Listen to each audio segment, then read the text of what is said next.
राम राम मंडळी, तर तुमचं नवीन ब्लॉग मध्ये स्वागत आहे. तर आज आपण चाललेलो ऊस भिजवायला. का तर त्या दिवशी भिजवलेला काय एवढा पूर्णपणे भिजवून नव्हता झाला. चारीला पाणी जास्त नसतं. त्यामुळे आज आपण मोटरच्या पाण्याने ऊस भिजवणार होता राहिलेला. आलो, मस्तपैकी दर्शनी घेतलं देवाचं. आता म्हणलं पाणी का मोटर चेक करावं, कारण की आपल्याला मोटरात पाणी भरायला लागतं. सारखं पाणी सोडते मोटर, कारण की पाणी खाली गेलंय ना, त्यामुळं चेक केलं तर काय पाणी तर काय नव्हतं मोटरात. आता म्हणलं आता पाणी भरावं लागेल. मग बाजूची मोटर चालू होती, तिथून पाणी टीचं काढलं, भरले कळशे मुख्यमध्ये. मग म्हटलं आता भरून घ्यावं पाणी. आता काय 2-3 कळशा वाटल्या की ओके मध्ये पाईप भरून निघतो. त्यामुळे काय जास्त अपदा होत नाही. त्यात काय खाली नदीत उतरायला लागलं नाही पाणी काढायला, त्यामुळे आज बरं होतं म्हणलं. जाऊ द्या, तेवढंच चांगलंय.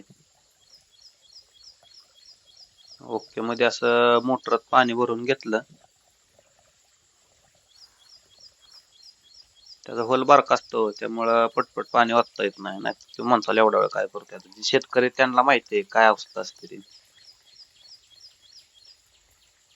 एवढं तेवढं सोसायला लागतं हो.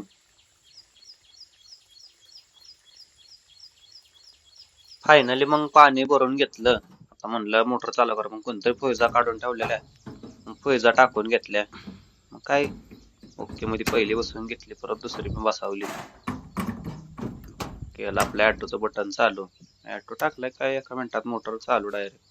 म्हणलं तुम्हाला एक दुसरी एक विहीर दाखवाय म्हणलं, आपल्या बाजूलाच आहे मंदिराच्या मागच्या साईडला. पूर्ण दगडात बांधेव काम आहे बघायचं. कसं ओके मध्ये चिमण्यांची घरटी अशी आहे ती.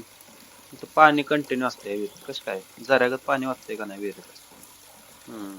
पाणी एवढं निळं शुभ्र आहे ना, वरनं बघितलं तर खालचा तळ दिसतो, एवढं पाणी खट्ट शुद्ध आहे. शहरात बघायला भेटतं का असलं. सुट्टीच नाही हो. फायनली आपली मोटर चालू झाली, मग आलो आपण आपल्या रानात. ऊसावर तर काय अगोदर दारं देऊन ठेवलेलं, त्यामुळे काय म्हणलं आता निवांत येतावर आपण घ्यावं गुरांना वजे काढून. काय ओके मध्ये गुरांना खायला काढत होतो. घासी काढून घेतला. म्हणलं आता पाणी बघावं. काय जाऊन बघितलं पाणी होतच ओके मध्ये चाललेलं. म्हणलं आता जेवण करावं, वेळ झालताच.